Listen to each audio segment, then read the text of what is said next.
सौ बात की एक बात यह कि धराली में मची तबाही में यह भी बात कही जा रही है कि हो सकता है कि वो बादल फटने की वजह से हुआ ही ना हो, बल्कि उससे ऊपर कोई ग्लेशियर से बनी झील फट गई हो। जी, झील भी फट जाती है। ये ग्लेशियर से जो बनी होती है उसको कहते हैं ग्लेशियल लेक। वो फट भी जाती है। कह रहे हैं कि ऐसा हो सकता है कि धराली में बादल ना फटा हो, बल्कि ऊपर पहाड़ों में कोई ग्लेशियर लेक फट गई हो, यानी ग्लेशियर से बनी झील फट गई हो। और वो इसलिए भी कहा जा रहा है क्योंकि उस इलाके में इतनी बारिश हुई ही नहीं थी जिससे कहा जा सके कि बादल फटा हो। 10 स्क्वायर किलोमीटर के इलाके में 1 घंटे में अगर 10 सेंटीमीटर से ज्यादा बारिश होती है तो अनुमान होता है कि बादल फटा होगा। लेकिन उस इलाके का मौसम विभाग का और सैटेलाइट का डेटा कहता है कि उस टाइम इतनी बारिश उस इलाके में हुई नहीं थी। तो फिर इतना पानी कहां से आ गया? और इतना सारा पानी अपने साथ इतना सारा मलबा कहां से ले आया अगर बादल नहीं फटा तो? इसलिए अंदाजा यह है कि पहाड़ों में ऊपर कोई झील फट गई। तो यह झील कैसे फट जाती है?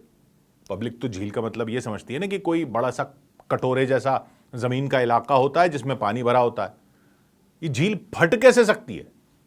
तो उसके लिए यह समझना होगा कि यह ग्लेशियर वाली झील बनती कैसे है। ग्लेशियर का मतलब बर्फ, जो बर्फ पड़ती है आसमान से बारिश की तरह, वो वाली बर्फ नहीं, वो दबाने पर दब जाती है जो, वो नहीं। ग्लेशियर ऐसे होता है जैसे बर्फ की चट्टान, जैसे फ्रिज में आइस क्यूब बनती है ना सॉलिड, वैसा होता है ग्लेशियर। या जैसे बर्फ की बड़ी बड़ी सिल्लियां देखी हैं आपने, वैसा। तो ग्लेशियर समझ लीजिए कि यह बड़ा सा बर्फ का टुकड़ा है पहाड़ों में, पूरा सॉलिड बर्फ का बना हुआ, बर्फ की चट्टान टाइप। अब सोचिए कि बर्फ की एक आइस क्यूब जैसे हो और वो आप फ्रीजर में रख दो, आइस क्यूब को फ्रीजर में रख दो, तो क्या होगा?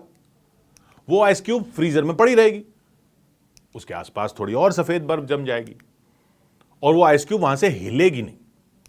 तो सर्दियों में तो ग्लेशियर का यही हाल होता है, वो जमे रहते हैं ग्लेशियर, उनके आसपास और बर्फ गिरती रहती है और वहीं जमे रहते हैं। बहुत बड़ा सा बर्फ का टुकड़ा, आसपास और बर्फ गिर गया और जमा रहता है, इतनी ठंड होती है। और ये ग्लेशियर होते ही इतने ऊंचे इलाकों में है कि वहां 12 महीने ठंड रहती है। लेकिन अब क्या हो गया है कि ग्लोबल वार्मिंग हो रही है, तो कई इलाकों में ऊपर भी गर्मियों में ग्लेशियर थोड़े थोड़े पिघलने लगे। सर्दियों में तो जमे रहते हैं, लेकिन जब गर्मी आती है तो ऐसा सोचिए होता है जैसे कि फ्रिज में बर्फ है जो आपने फ्रीजर से निकालकर वहां रख दी जहां दूसरा सामान रखते हैं, फ्रिज में ही। मतलब अगर फ्रिज से पूरा ही निकाल देंगे तो आइस क्यूब पिघल ही जाएगी ना, पानी बन जाएगा। वैसा नहीं, वो तो तब होगा जब आप ग्लेशियर को समझ लीजिए पहाड़ों से उठाकर नीचे मैदानी इलाकों में रख दें। वैसा तो होता नहीं है। वहीं ऊपर ही जहां ग्लेशियर हैं वहां अब थोड़ी गर्मी बढ़ने लग गई है ग्लोबल वार्मिंग के बाद, क्लाइमेट चेंज के बाद। तो वो ऐसा होता है जैसे आइस क्यूब को फ्रीजर से निकाल दिया गर्मी में, लेकिन फ्रिज के अंदर ही रखा समझो, तो थोड़ा सा पानी पिघलता है बर्फ का। बर्फ आइस क्यूब बनी रहती है लेकिन थोड़ी पिघल दे, थोड़ा सा पिघलता है। ऐसे ही ग्लेशियर से थोड़ा सा पानी निकलता है, नीचे पानी हो जाता है। अब नीचे पानी हो जाता है, बर्फ का टुकड़ा आइस क्यूब जब थोड़ा थोड़ा पिघलती है तो क्या होता है? पानी हो जाता है और वो हिलने डुलने लगती है, आइस क्यूब उसी पानी पे तैरने लगती है। ऐसे ही ग्लेशियर हिलने डुलने लगता है उसी पानी में। जैसे आइस क्यूब अगर आप अब समझ लीजिए उबड़ खाबड़ जमीन पर रख दो तो पानी छोड़ेगी, गड्ढा सा बन जाएगा, और थोड़ा कीचड़ हो जाएगा, उसमें बर्फ तैरेगा, वो बर्फ का टुकड़ा तैरेगा। इसी तरह से ये समझ लीजिए कि विशालकाय बर्फ का टुकड़ा पहाड़ में पानी छोड़कर तैर रहा, हिल रहा है। तो फिसलकर जब तैरता तैरता फिसलकर एक जगह अटक जाता है, पहाड़ है, ऊबड़ खाबड़ है, जब अटक जाता है और पानी जमा होना शुरू हो जाता है, झील बन जाती है। इसको कहते हैं ग्लेशियर लेक, यानी ग्लेशियर से बनी झील। इसमें जो पानी होता है उसके ऊपर ग्लेशियर होता है, वो ऊपर बर्फ का टुकड़ा तो रहता ही है, और पानी में पहाड़ के नीचे की मिट्टी मिलने लगती है। नीचे से पानी होता है तो उसमें मिट्टी मिलने लगती है, पहाड़ की मलबा हो जाता है। मलबे वाला पानी कहीं जाकर वो भी रिसता रहता है, तो कहीं जाकर पहाड़ों में अटक जाता है। अटक जाता है तो ग्लेशियर उसके ऊपर जाकर टिक जाता है और झील बन जाती है। तो झील में समझ लीजिए 3 तरफ पहाड़ हो गए, एक तरफ पहाड़ के कीचड़ वाले मलबे ने पानी रोक रखा है। ये कई बार ऐसा होता है कि ग्लेशियर ही पहाड़ की साइड फिसलकर इस मलबे वाले पानी को रोक देता है, ग्लेशियर ही अटक गया तो झील बन जाती है, ग्लेशियर लेक बन जाती है। पानी रुका रहता है क्योंकि एक साइड से ग्लेशियर होता है, 2 साइड से पहाड़ होता है, एक साइड से मलबा और कीचड़ जो होता है वो बना होता है, वो पानी को रोक देता है, तो झील बनी रहती है। फिर सर्दियां आ जाती हैं तो जम जाता है पानी। लेकिन अगर इस झील में और बारिश हो जाए, बारिश का भी पानी और ऊपर से आ जाए, तो पानी का दबाव इतना हो जाए कि झील में कि वो जो पत्थर और मलबे वाली साइड है ना, जहां कीचड़ हो गया है, वो दीवार जिसने झील को रोक रखा है, झील के पानी को रोक रखा है, वो अगर टूट जाए और ऊपर पानी आने से, तो ऐसा होता है जैसे बांध टूटता है, इतना सारा पानी एकदम से नीचे की तरफ बह जाता है। इसको कहते हैं ग्लेशियर से बनी झील का फटना। या तो बारिश से वो पूरी भर सकती है जिससे पानी का दबाव बन जाए, या अगर पास का पहाड़ ही खिसक जाए बारिश में, लैंडस्लाइड हो जाए और झील में आकर गिरे लैंडस्लाइड, तो वो पत्थर जिन्होंने कीचड़ और मलबे की दीवार बनाकर रोक रखा है झील को, वो दीवार तोड़ दें तब भी झील फट सकती है।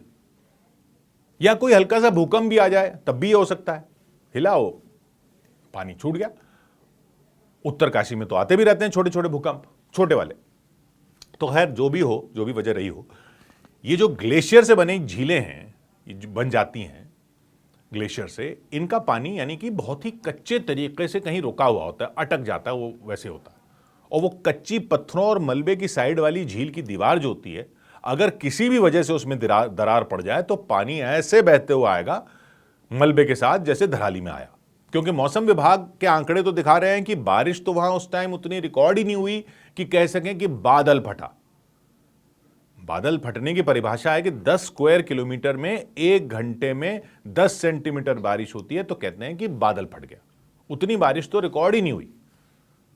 इसलिए आशंका है कि उससे ऊपर पहाड़ों में कोई ग्लेशियल लेक फट गई होगी। 2021 में चमोली में क्या हुआ था, याद है आपको? चमोली में बिल्कुल ऐसी ही तस्वीरें थी जैसी धराली में दिखी। 2 बिजली बनाने वाले हाइड्रो पावर प्लांट थे, वो तबाह हो गए थे, ऐसा पानी आया था। 200 से ज्यादा लोगों की जान चली गई थी। बाद में पता चला था कि नंदा देवी इलाके में एक ग्लेशियर टूट गया था और मलबा बहकर आ गया था ऋषिगंगा और धौलीगंगा नदियों में।